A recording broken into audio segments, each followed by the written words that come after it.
Good morning and happy Thursday, everyone. Welcome to episode 51 of PatristiCast. I'm your host, John Solheid. Um, as always, click that like and subscribe button if you want to get alerted to more content coming from PatristiCast. Today's episode, I'm very delighted. I've been trying to get this for the last couple of years, but scheduling things have kind of gotten in the way. But today I have Robin Jensen, Professor Emerita from the Department of Theology at Notre Dame, to talk about her book, From Idols to Icons: The Emergence of Christian Devotional Images in Late Antiquity. Professor Jensen, thank you very much for coming on PatristiCast today. Thank you for having me. So, but one thing that got me interested in this book is, back when I was a graduate student, a master's student at St. John's School of Theology and Seminary in Collegeville, Minnesota, is about an hour up the road from where I am now. I took a course on Eastern Christianity with Columbus Stewart, Mhm. and uh, I I wrote my term paper on John of Damascus's defense of icons. And I had a classmate, um, Sister Gina, who she's a Benedictine sister at oh now I'm big monastery in Indiana. Um, St. Meinrad. no, not Saint Meinrad. Is it Saint Meinrad? Yeah, that's the big Archabbey in Indiana. Maybe it is Saint Meinrad. For some reason I was I'm thinking pretty a different sure. name. You're probably right. I for some reason I was thinking a different name. Um, but she's an iconographer and she was in that class. So I got kind of interested in the theology of icons a little bit. Um, I was really looking forward to this book and this conversation. So again, thank you very much. Um, you have a very interesting anecdote in your acknowledgments, and I'll just read that here. And that was sort of the inspiration for you to write this book. Let's see, I should have kept it open to that page. The ideas that this book presents and the questions that it seeks to answer have been central to my teaching and writing for a long time. However, the notion that most prompted this current work came to me from an undergraduate at Fairfield University who, more than 20 years ago, responded to a lecture of mine on images of God by asserting, rather simply, that idolatry consists not in worshiping images, but rather in worshiping images of the wrong God. End quote. That's the theme that runs throughout your book. It's not Mhm. images themselves, it's the gods they depict. Uh, t uh, Tell us that story, and how that led you to writing this book after roughly 20 years of that encounter. Wow. Okay. Well, that was almost in my first years of teaching. And I was teaching in a Protestant seminary at the time in the Boston area, a school called Andover Newton Theological School, now closed, but sort of now united to Yale. Hello, anybody out there who knows that school? Um, and I was invited to give a lecture at Fairfield University, which is a Jesuit school, a Catholic school. And I was teaching in a Protestant seminary. So that was part of the interesting part of that. And I was asked to give this lecture on the image of God. And I thought, oh, wow, what does that mean? And so I kind of boiled it down to thinking about the problems of making images of God, um, and whether that's idolatrous or not. And sort of thinking back in at the time in my Protestant context, at that time I was Lutheran, but I became Catholic eventually. Um, but anyway, I was sort of thinking from the side of my Baptist and UCC students, primarily, some Unitarians, about the question of images and divine images. And I sort of went through the whole background of the iconoclastic controversies and the Reformation iconoclasm and try to talk about whether this was what was going on with all of this? And so I got to the end of the lecture and I kind of asked if they had any questions. And undergraduates really don't ask questions. And so they sort of sat there kind of passively, and I was thinking, how do I get this discussion going? So I said, let me ask you a question. How many of you, now these are all undergraduates at a Catholic school in Connecticut. I don't think they were all Catholics, but it was a Catholic school. And I said, how many of you have images in the places in which you worship? Some kind of artworks, images, statues, whatever. And of course, this majority of hands went up. I said, that's pretty interesting because where I teach, if I asked that question, very few hands would go up. So this is sort of me, it's good for me to sort of be talking to you. So let me ask you this next question. How many of you have ever thought that these images were idolatrous? And no question, no hands went up. So I said, that's really interesting because if I asked my students that question, all these hands would go. So we're talking about really different contexts. And finally, some little wonderful, I really hope someday I will find out who this was. One little hand went up and said, well, Father always told us it's only an idol if it's an image of somebody else's God. That just complete, and I tell that story often, even to my Catholic students, and they all kind of like light bulbs go on. Because I think so often, especially from the historical perspective, and particularly from a kind of Calvinist or Protestant or Reformation perspective, the problem of visual art is that no visual art is okay. Well, that Yeah. actually isn't the problem. So this book, in some sense, was written to say, even in the earliest days of Christianity, nobody objected to pictorial art. I don't have a single, well, you could sort of say maybe Tertullian says something of the sort, but really nobody says you shouldn't be making any images at all. Mhm. What they're worried about is images of those pagan gods and what happens with those cultic images of somebody else's gods. So that's what idolatry mostly is worshiping the wrong images. Yeah. And maybe we could even expand that now to say worshiping the wrong kinds of things. Mhm. But it's very little to do with what I think of as pictorial art at all.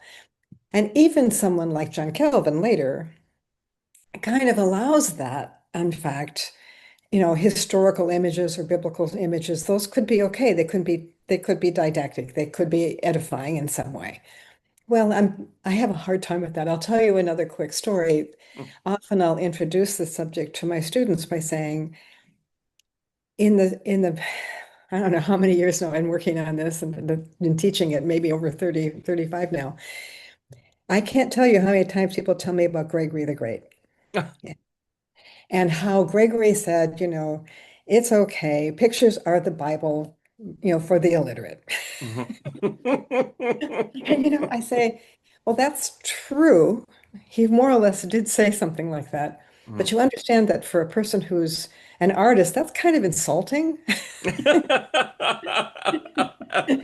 Yeah, If yeah. you and so it's like this third grade thing. So when you hit the third grade, they take away your picture books and they give you chapter books.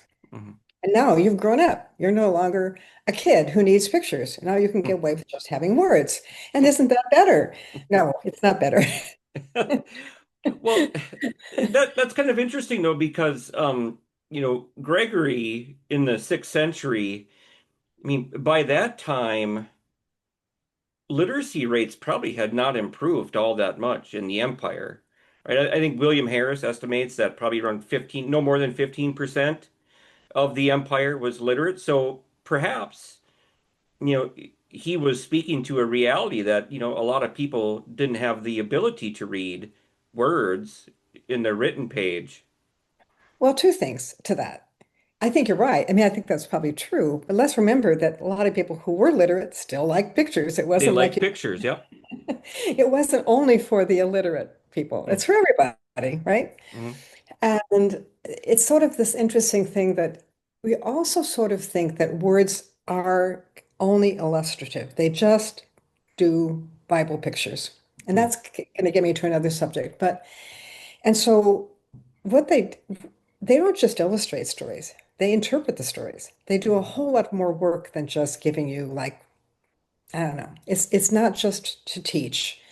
It's mhm, to inspire, it's to change, it's to give you some ways of thinking about this. Viewers get all kinds of things out of images and mhm, not just narrative mhm, uh, mhm, or illustration. So I think to kind of Gregory was reacting to a subordinate bishop in mm, Gaul. And that bishop was worried about people worshiping the pictures. And he knows that that's a problem. You know, we don't want mm, them to be worshiping the pictures. That's not what we mm, do. But let's be kind enough to realize that these things are really can illuminate our faith, can give us so much more than words sometimes do. mhm, Um, so I think this it's worth thinking about what the problem was and how Gregory nuances the solution, saying, please teach your people not to be worshiping the images. We're not pagans anymore, mm, but there's nothing really wrong with the images as such. mhm. So one of the points your book makes, um, and as someone who hasn't done, any research on the subject in since 2012, I think is when I wrote that paper, um, I was a little surprised. You point out that the first few centuries of Christianity were not um, uh, um, iconoclastic universally. Uh, they the images that they had often depicted narratives. They weren't, what we would think of as like an icon or the Pantocrator or something like that. More like images depicting a story in the Gospels or something like that. But before we get there, um, what is the world in which Christianity emerges? Because you have Judaism on the one hand, which would seem in its Ten Commandments to completely reject any image whatsoever of the deity, just on a surface level reading of it. And then you've got the Greco-Roman world, which does accept, and even use religious imagery quite freely. What's that world in which early Christians are emerging and some of those conflicts that they have to engage in these first few centuries, like with the apologists, how do they grapple with these questions? I think the first thing is to, well, be careful in terms of our thinking about Judaism Yep. and the so-called second commandment. Sometimes Mm, I have to help my students realize that Protestants and Catholics have different ways of counting those Ten Commandments. mm. So if you're a Protestant, the second commandment is thou shalt have no graven image of anything that flies or swims or walks on the earth or Mm, any so forth. And you shall not bow down and worship them. mm, That's taken together with the first commandment for Lutherans and Catholics and maybe Anglican communion people, so that it's about worshiping God and God alone. mhm. And so there's my point. Yeah. It's not about specifically about what you make, it's what you do with what you make or how you look at what you make. Mhm, So I think sometimes, even if you look in the Old Testament, there's plenty of instances in which people, create beautiful architecture, and we have wonderful cherubim and bowls and things that are being made with God's permission, right? mhm, And I think it's an anti-idolatry commandment, not an anti-image commandment, mhm, primarily. So again, I go back to the question of what is an idol. And then I think you remember that even Jews in the third century and well into the sixth century did have pictorial art in their synagogues, especially in the Galilee area. There's a wonderful synagogue you may know of at this place in Syria called Dura Europos. mhm, mhm, So we know that there were exceptions to this as well. I think that when we say, and it's true, and one of the things they do make the point in this book is to say that First of all, we don't have a lot of Christian art from the first and second century. That may Mhm. only be due to the fact that either we've lost it or people didn't have enough security and money yet to be producing something that's distinctively Christian. Mhm. But I think once we get into the second century and into the third century and through to the end of the fourth century, there's a lot of Christian art. But primarily what survived is funerary art. So it's in catacombs or it's in somebody's tomb or somebody's burial place. Not a lot of churches yet. Or if there were churches with decorations, they were torn down and rebuilt later. And so we Mhm. don't know what they had. I suspect they did, but Mhm. I can't absolutely prove that, except for a couple of interesting examples like in Europus, where we know they did. Um, so I think one of the things to think about is what they made were, I would call narrative images. So we have, 11 or 12, maybe a dozen different stories from the Old Testament that are regularly depicted. You know, Adam and Eve and Abraham and Isaac and Daniel and the three who's in the fiery furnace and Moses and Jonah, Susanna and so forth. And then gradually more and more New Testament images, but really Old Testament images happened kind of first, dominantly. And then we have Jesus healing and changing water to wine and multiplying loaves and healing and raising Lazarus from the dead. The three magi coming to adore the child. This happens toward the end of the third century and into the fourth century. Mhm.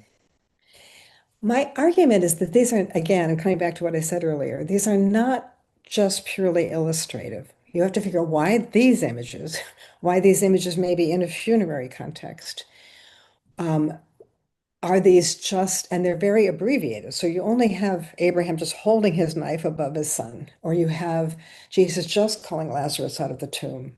You don't get a full narrative like you might in Roman art. You actually can get a full narrative sometimes. Mhm. And so I think that they're doing some other kind of work. I think that they are doing what is happening with much of the biblical interpretation at the time, is to say that these are types, and Abraham is and Isaac is a type of Christ. Mhm. Jonah is a type of Christ. Daniel, it can be a type of Christ. And so already this is a pretty sophisticated theological move. Mhm. Mhm. They're not Mhm. just looking at pretty pictures and Yeah. Bible stories. They're getting possibly they're hearing sermons, even if they're not reading. I'm not saying they're all literate, but they're hearing texts in church, right? Mhm. They're not illiterate in that way. Yep. And they're hearing homilies about what these stories mean. Um, I think a lot of them are sacramental types. So Mhm. if we see a lot of Jonah, who's coming out of the mouth of the sea creature, he's not a whale. Um, not a whale until the Middle Ages. Um, but anyway, if I can always tell my students, if you just stop saying whale, I'll be fine. I But don't, does it even say whale anywhere? It's, no, it yeah, doesn't ever secret. say Yeah. whale. Yeah. I don't understand where that came from, but Well, there aren't here any we have whales in it. the Mediterranean Sea. There aren't any, are there? Anyway, but I think this is a reference to death and resurrection. It's a reference to baptism. It's a lot Mm. of things. So it's doing a lot more work, and the way that they're all compiled is important. I think that there's like many of these images all smushed together on sometimes on one panel on a sarcophagus in somebody's tomb. Mm. So I think there's a lot of work that these images are doing. What's interesting to me and what happened in this book in particular, and different from the other things I think I've written, is that I noticed that about the time we get to the end of the fourth century, those narrative images are diminishing in popularity. They don't completely go away, but they kind of move to the margins. And what comes forward are images of saints and Christ and the Virgin Mary in frontal presentation, making eye contact with the viewer. They're not telling stories, they're just presenting themselves. Mm. So we suddenly have big church buildings with apses, and these apses have saints and Peter and Paul and Christ elevated or seated in a throne, or surrounded by the disciples, or the Virgin Mary with angels, and saints, perhaps. And so different kind of art. Um, and what I'm saying is something happens at that time that shifts a little bit towards what I would call devotional art, art that you would pray to. Um, you don't really, I've argued with my students about this, and so I know that not everybody is going to agree, but I don't think you really pray to an image of Jonah coming out of the mouth of the sea creature. It isn't something that prompts you to pray. But if you see the Virgin Mary seated with the child in her lap, you might offer a prayer. Yeah. So you probably feel even prompted to do that. So I think this is when we shift toward what I'm calling iconic images or icons. Hmm. And that's where that starts. And pretty soon, those become really the dominant form of Christian art, largely, especially in the East. And so you even have the names, and the standardization of presentation, so you recognize which saint it is because Hmm. of the holding or the name over their head. So I think this is a very interesting thing. And my question was, why does this happen?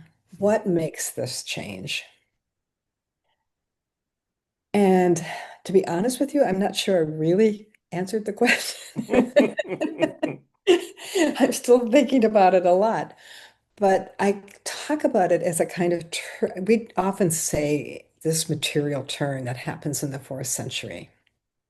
And so it goes along with other things that happen. The rise of pilgrimage to the Holy Land, the development of the cult of relics. So I think they kind of all fit together as a kind of way of materially or sensorially, or how do I want to say this, tangibly accessing the holy. Um, So, yeah, okay. Well, I'm gonna hold up because at the end of the fourth century, and you get into this in your book, you have this big clash in Lower Egypt in monastic communities affiliated with like Evagrius and John Cassian. But I'm gonna hold off on that for now because a question just popped into my head as you were talking, and one I don't think you get into in your book, and I don't know if there is any answer to this. We know a lot.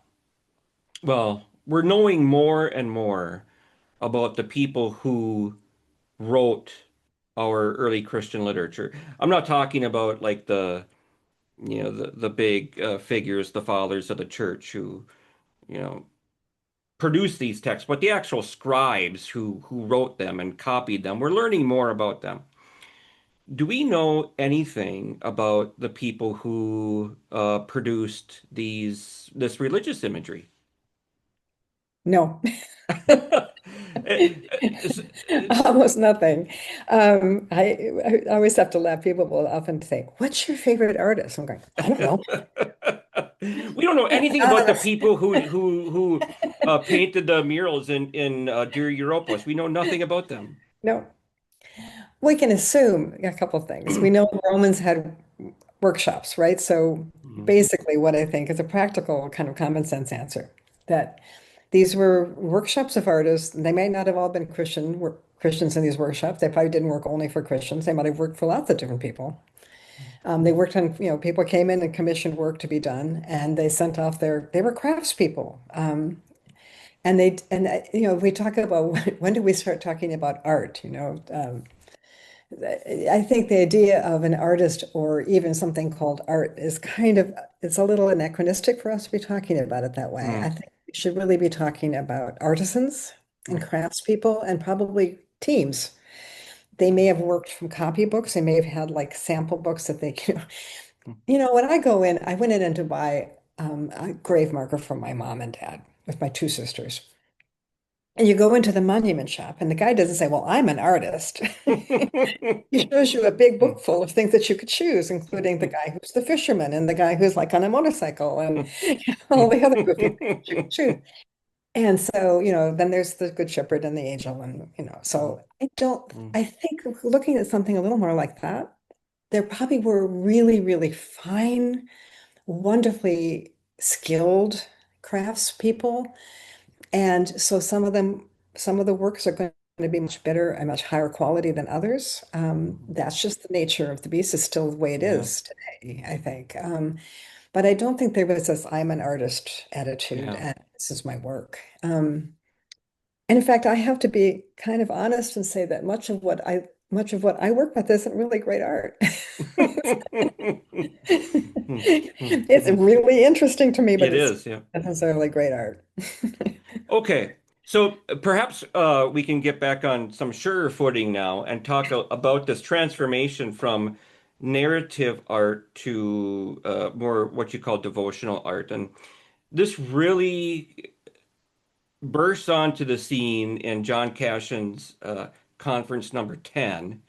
And he tells it's a very charming story. You can kind of hear his affection for this elder monk Serapion, this poor guy who's very austere and very well trained in ascetic practices, but he was not well trained perhaps in Platonic metaphysics or something like that.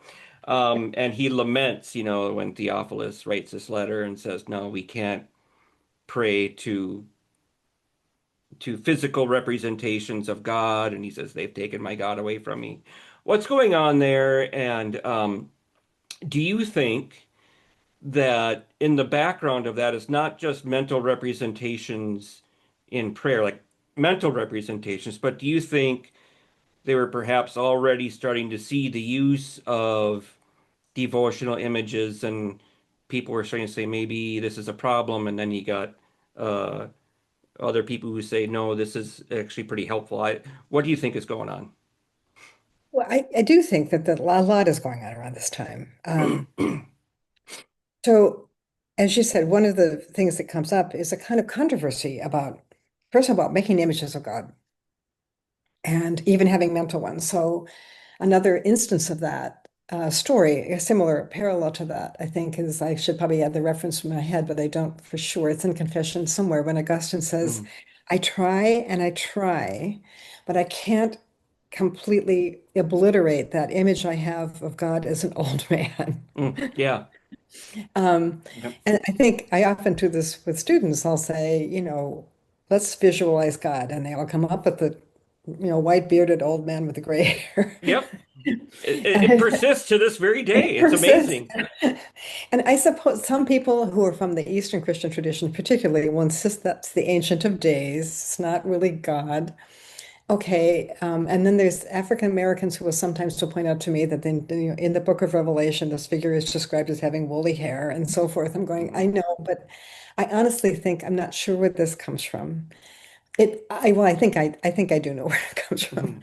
Mhm. but I think in Christian art there was so there is this, and and I won't say that Christian art was always okay. I mean, I think especially, I mean, there are instances that we think of with Epiphanius, for example, is some of this may be forgeries. It may not be Mhm. original to Epiphanius, so it's always hard to know. But he talks about trying to tear down images as well, because he worries about them being idolatrous, sort of like Serenus, the subordinate bishop to Gregory, worried about this.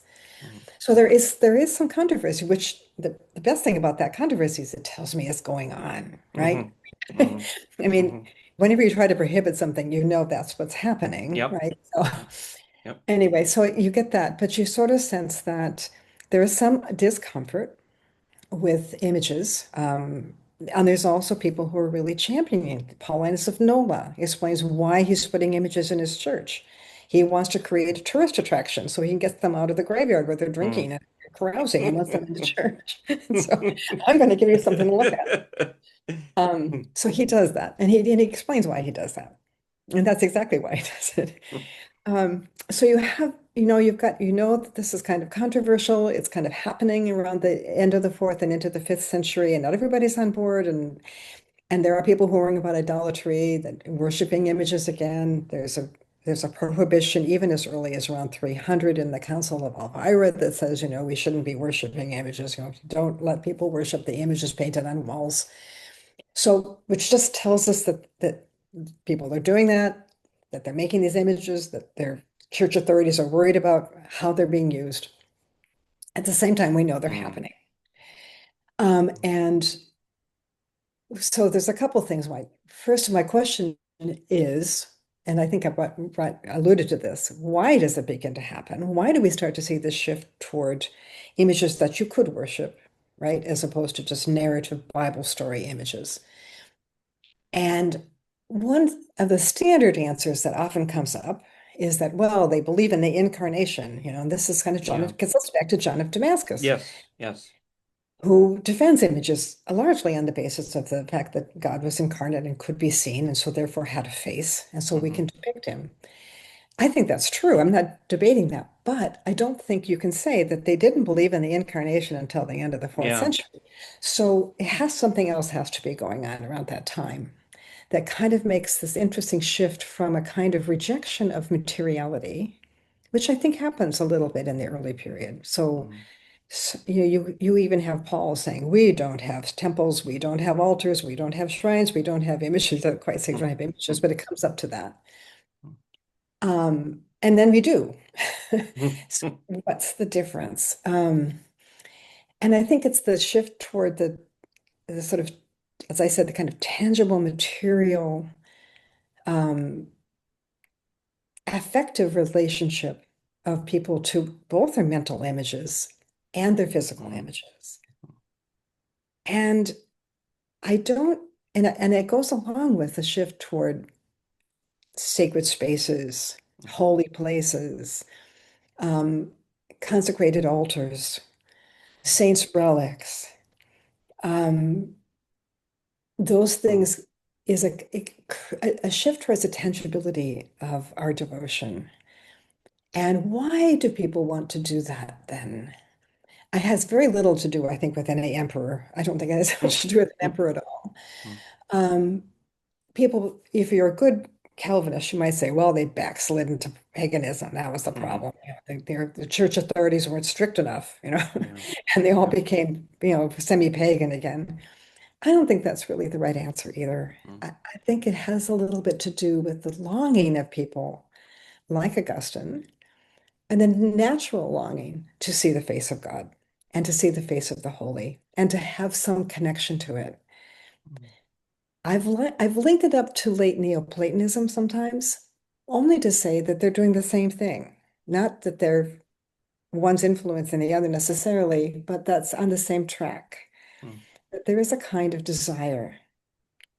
Um, and I think it's a desire for for many people, even Protestants, many of Hmm. them, Hmm. to have a kind of tangible aspect to their faith. So we want something. We want ashes on Ash Wednesday. We want to receive a blessing with a hand held on our Hmm. head, placed on our heads. We want to uh, be given a gift of some kind that we can, a holy thing, a Yeah. token. Um, and I think that's human nature. And I think that's one of the things that um, may be cultural a little, but I should tell you this. I shouldn't tell you this story, but I will. My husband had just attended a seminar a couple days earlier this week, and I don't really know what this presentation presenter said, but it was on the beatific vision. Hmm. And apparently he said, and he explained to us that it's a conversation, not really a vision. And I said, John, Okay. you're taking away my images and you're making them all words. Yeah. Very Protestant. I don't think it was meant to be that way, and I probably Yeah. have it wrong, but it was just kind of funny. I'm thinking, it's like my third grade book, why are you taking away my pictures? Hmm. Hmm. Those are part of how I know. My spiritual cognition is uh, is formed by what I see. And I have to be, I'm pretty certain that most people in the pews, whatever kind of Christian pews they are not thinking really hard about the Trinitarian controversy, Yeah. the relationship of the two natures of Christ, Hmm. which my colleagues love to talk about endlessly, right? So um, I'm pretty sure that what they're there and they're looking at things around them, the crucifix or the stained glass windows or the the the organ, if that's what it is. They're listening to music, they're having a sensory experience, and they may be having a tactile one. where they're doing something, they're receiving something, they're receiving communion, they're giving communion, Yeah. they're praying, they're getting on their knees, they're standing up, they're moving. This, and they may hear the homily, they may not remember it tomorrow. Probably won't. I mean, words are not the only thing we do. Yeah. That kind of reminds me. I don't know if you've read the Origins homilies on the Psalms that came out not too long ago. And it's one of his homilies on Psalm 80, first or second one, and he opens with this beautiful meditation on music, and how body and soul, we humans can be instruments of God. And he has this funny little quip, just like when a musician gets up on stage and his instrument's out of tune, he goes running for the exits. But his description is so um, elaborate, and it creates the sense almost that there might have been some kind of musical accompaniment with the psalm that was being read in that liturgy.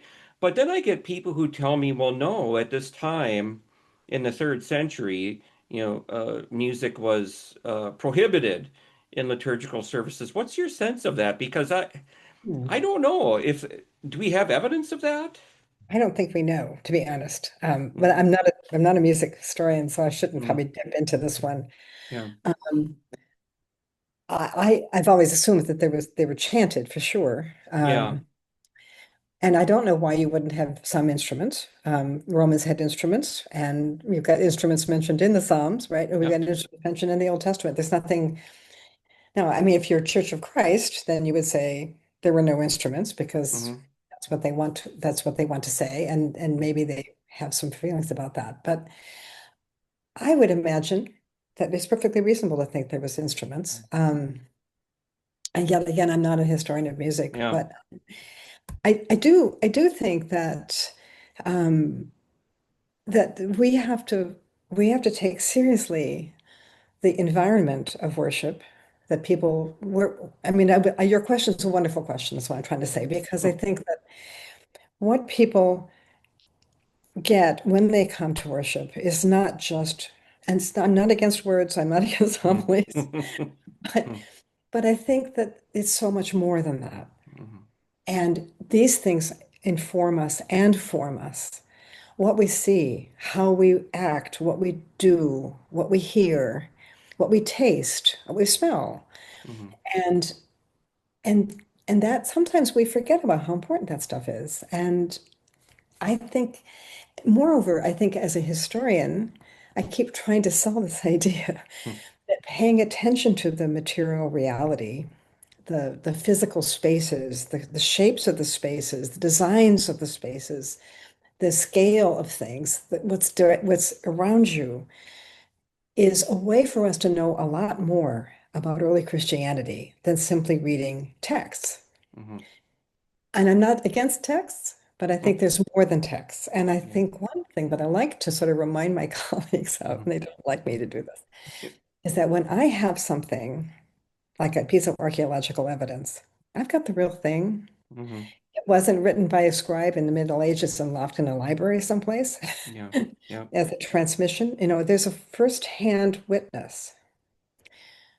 And it's not always easy to interpret a first-hand witness as an object. It's hard for Mhm. people, they don't have words to interpret them. That doesn't mean it can't be done. It doesn't mean we shouldn't do it. We need to do it. Mhm.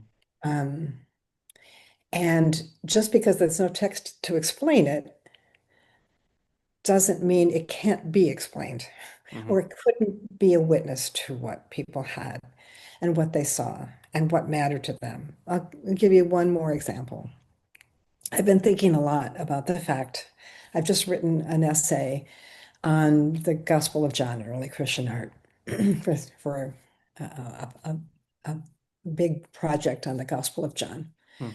Baylor University is putting this out. But what I've often noticed is that if you look at this narrative art that we have in the third and particularly in the fourth century, dominantly and you just set aside the Old Testament images for the moment. In the New Testament images, dominantly the Gospel of John comes forth. And what we see, a lot of raising of Lazarus, a lot of healing of the paralytic, a lot of healing of the man born blind, um, some of the changing water to wine everywhere, um, multiplication of loaves. I know that's not just John, but Hmm. and a Samaritan woman. Not so much, but some of it. And I'm trying to think, well, there's no crucifixion, there's no resurrection, there's no ascension, there's no Last Supper. These things that we think are just, standard, you know, A-rated Christian images. What we have is Jesus working miracles, Jesus healing, Jesus doing wonders, raising the dead. Well, I think you have to think about why, if, of course, again, I don't know what was on the walls of the churches. This is primarily funerary art. But what is that saying? Why these images? Why they were chosen? Why people wanted them? What they took away from them? What their faith in Jesus was about? And it's not just Jesus as a magician or a miracle worker, but there is something about salvation here that they're getting. Intervention and remembering that in each of these stories in John, the one of the people, whether it's Martha or the Samaritan woman or the blind man, confesses faith. This event caused them to believe. Not only that, but this event not only caused them to believe, and in many cases their sins were forgiven or they were told to go and sin no more. So there's a linkage here. There's something we need to know about the nature of early Christian faith that I think we can get out of the imagery. Um, and I want to try to persuade people of that. Do you think there's this is probably imprecise, but when you talk about the healing and the forgiveness of sins, do you think there's a sacramental quality to the art that's okay? Absolutely. Okay. Can you, because I always kind of shy away from using sacramental in a sense, because, as a Roman Catholic, we have very precise meaning of a sacrament. So when we say that this is sacramental art, what should we mean by that? Well, I don't even think I have to worry about using the word sacrament. I think a Uh, lot of it's baptismal. Um, ah, so what other time, you give the paralytic who goes to a yeah. pool. Pool is a miraculous pool. It's a healing pool. Now he doesn't necessarily get put in there, but Hmm. or the man born blind. His eyes are opened, but Jesus has put mud and spittle on his eyes, and he says, "Be open." Well, what do we do in a early Christian baptism? The bishop does the same thing in some ways, pushes on.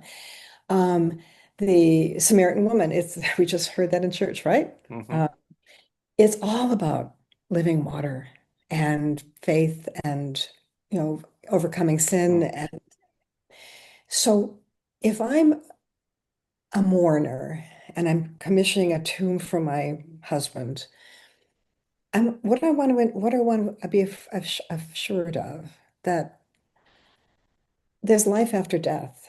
And what is that? How is that inaugurated? Well, it's in baptism. Now, it could actually be also Eucharistic because we have the changing of water to wine so often and the Hmm. multiplication of loaves. Yeah. So I do think that these images have sacramental significance and they're interpreted that way. These stories are interpreted that way by early Christian writers. So I have pretty good evidence that this is Yeah. the case. And I can give you, I just came up with, a dozen references to Ambrose or Augustine or Gregory or whoever to Mhm. say all along these stories, the stories themselves are seen as sacramental Mm. types. So why wouldn't they be when they're in art as well? Yeah. Okay. All right. So I'm gonna ask a question that I hope leads to the final question. Um, uh, but we talked briefly about um, the rise of the devotional image, not just the narrative art, but the Virgin Mary and child or a particular saint or something like that. So what we might think of as, an icon, towards the end of the fourth century. Um, what do you think is going on? Is there a theological shift? Is there a cultural shift? Probably both in some respects uh, that accounts for the rise of this icon. I just remember, well, maybe I don't remember properly. You can correct me if I'm wrong, but I seem to remember Peter Brown getting into this. Is it the Cult of the Saints or the Rise of the Holy Man? And Definitely. Yeah. and he says something to the effect of the rise of this image of the holy man, this icon of the holy man, was because the actual holy man was kind of further and further away from people geographically. I thought he mentioned something like that. So then the image kind of takes the place. I don't remember. It's been a long time since I've read that, but I don't really remember it either. I probably could run for it, but I think one thing is that the cult of saints becomes very important. Um, and I don't think it has anything to do with imperial transformation, although it happens around the same time. Let's be honest, mhm, Christianity becomes a dominant form. yeah. One of the things that probably is a little controversial, and I'm not sure this is going to be really popular for me to say, but by the time you get to the end of the first century, people aren't really worried about paganism as a threat. Um, and what they had was in in the cultic images of pagan religion, they had something that they could actually visually identify with. Mhm, And so maybe this is a bit of return to that, a safe return to a a person who embodied all the holiness, could hear my prayers, was an intercessor for mhm, me. And I can do that with a bone or a relic or a tomb, I suppose. I can go and stand in the very place where Cyprian was martyred, and I can think about that. But I can also see an image, and it will prompt me to address this saint and ask in a prayer for their assistance. That isn't really different from sort of a pagan practice, to be honest, and that's kind mhm. of where it gets really, Yeah. really kind of complicated. But the one thing that Christians sort of avoid doing, not entirely, not absolutely consistently, but pretty close, is any sort of three-dimensional image on the round, Mm, a freestanding statue of a saint. yeah. They keep it, as you know, with the icon, they keep it two-dimensional so that you are not likely to mistake it for something like a pagan idol. Mhm, Um, and I think that's true. But I do think that there is a movement toward wanting that saint's presence and wanting to pray to somebody's face. The face is really important. mhm, Um, eye contact. Um, one once upon a time, one many years ago, I was invited or was asked by a sculptor to help him think about a statue of the Virgin Mary that he was commissioned to make for a children's hospital in Texas somewhere, as I recall. And he kept giving me these images of the Virgin Mary with her eyes cast down, looking at her feet, and looking very humble and very mhm, beautiful. But I said, no, no, for a children's hospital, you want a Virgin Mary that's looking you straight in the eye and saying, I got it.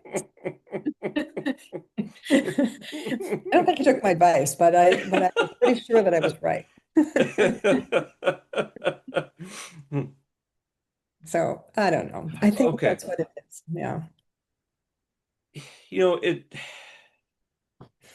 I recall in On Prayer, Origins on Prayer, he he gets into the benefits of praying in the proper way. As Paul says, how we ought as we ought in Romans, what, 8 or whatever. And like Augustine, you mentioned Augustine earlier, when he laments, they try so hard to get rid of these mental images, that he just can't. Origen says something similar, but not quite as personal. He says, at the time of prayer, um, that's really when these kind of demonic forces kind of attack us with images, and part of the practice of prayer is to cultivate in yourself the ability to kind of shut those off, but it takes a lot of hard work. This seems to be maybe one thing that was in the mind of people like Cashin in this anthropomorphite controversy at the end of the fourth century. But I just don't know if that's enough. I think there must have been some kind of pull, some kind of attraction of these images that incited prayer, that kind of compelled one to prayer through the use of an image, and then so you'd get Cassian or Evagrius really worried, like, hey, let's not think that it's these things themselves, that are doing this, or at least it's not the end in itself. But there is the problem of God, the human being made in God's image, which comes up in your book. Mhm. Um, and what, perhaps before my last question, what is, because this is an interpretive problem as much as it is a philosophical or theological problem. How do we interpret uh, human beings being made in God's image, especially when we have this incarnation where God actually enters into, human nature, flesh and bones and all. Um, w- uh, I've kind of lost track of my question there. I was talking too much. Um, but am I right in thinking that this is as much an exegetical problem as perhaps a philosophical or theological problem? I don't know if this is an answer, but I have a lot of my theological aesthetics friends. I don't often say I don't do theological aesthetics. I do things, but we talk about the word beauty a Mhm. lot. And then, Hans Urs von Balthasar goes on. How do you encounter beauty if it's not through actual things and people's faces and worlds and nature and all kinds of things? Augustus struggles with that too. Yeah. Late have I loved you, the whole statement, if everything's so beautiful. And I think beauty is something we know from our witnessing, visual witnessing things. I don't think you can do beauty in the abstract. I mean, it's just banish all images from your mind. Can you come up with Yeah. beauty? I don't think you can do that. And you mentioned the Psalms over and over again in the Psalms. The psalmist is saying, "Oh God, let me see your face. I'd long to see your face."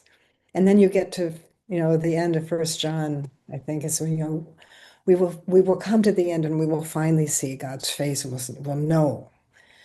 Well, that doesn't mean I'm going to finally think God right intellectually to Mhm. me.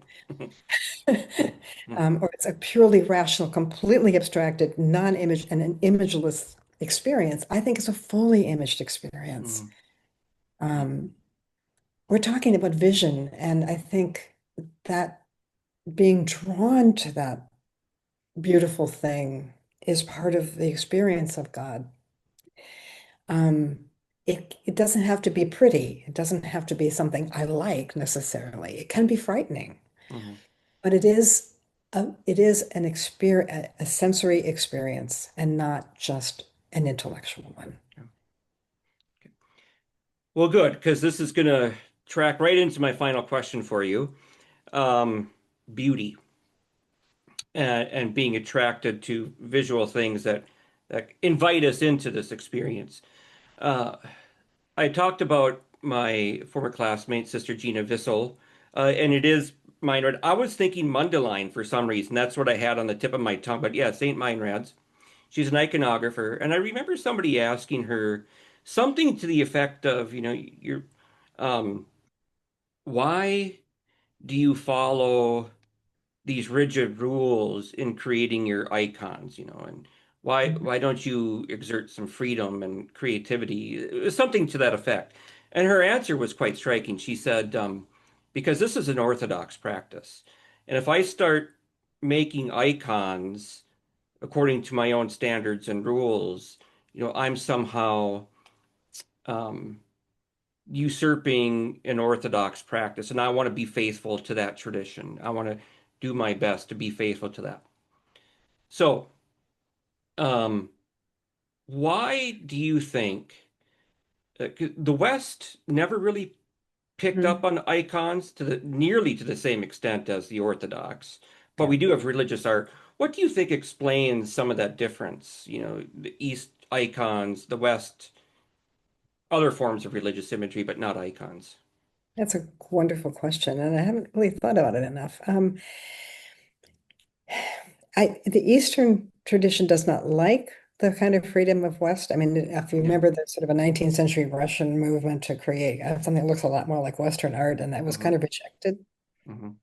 as not being appropriate um, for church worship. I think it has to do not so much with a disapproval of art as what's appropriate for worship space, and that tradition is really important. It's important in the West too, Hmm. but maybe it's a different cultural move. And there's a whole complicated thing that happens with the iconoclastic controversy in the West, and then ultimately with the reformers in the 16th century. I think one thing I will say is that this is not going to answer your question, but it's important to put out there Hmm. is that we have artists have a hard time, and the Christian artists have a hard time now being accepted in the world of galleries and museums Hmm.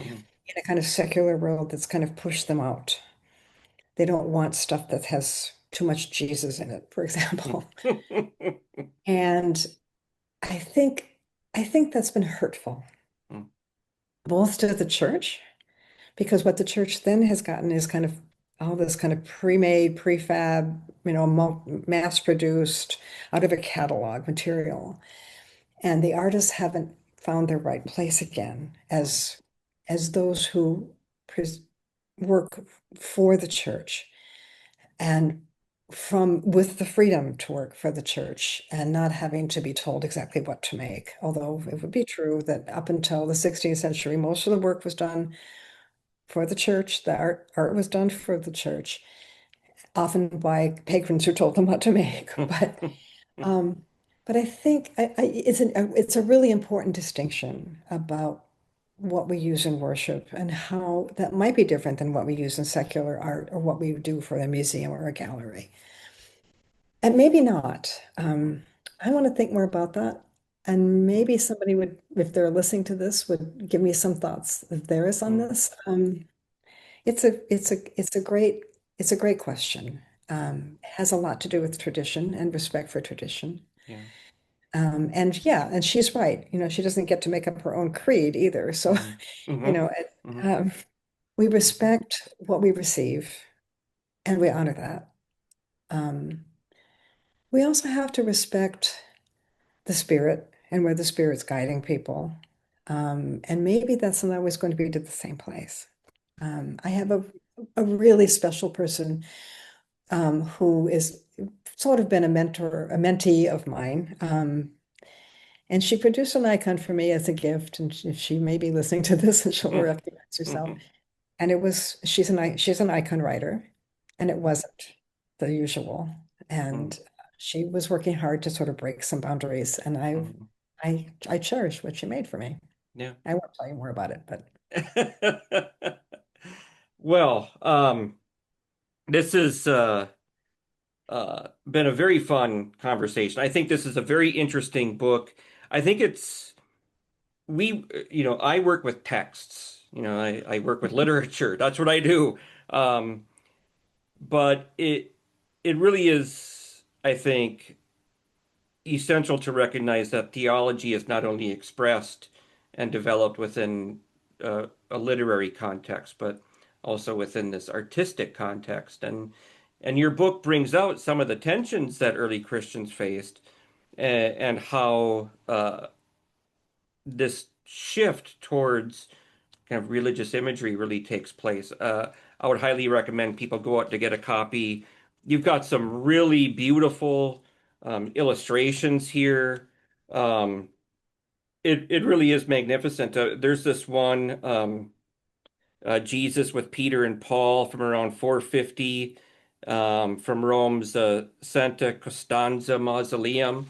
That's just amazing. Um, you've got images of there was one from Mars. Oh, this one is really good too. Um, in Ravenna. I Mhm. love that one. So yeah, go buy yourself a copy. It really is worth your read, and especially if you're a lover of art, you would really appreciate it. I just want to put a plug in for the editor and the press because they did a beautiful job with this book, and the typography is gorgeous. And I had very little to do with that. They gave me all the color I wanted, and so for someone like me, this is a really is a they need a little shout out. So thank you. Wonderful. Well, uh, Professor Jensen, thank you very much for a very fun conversation. I Well, thank hope you, guys. everybody enjoys it. Until next time.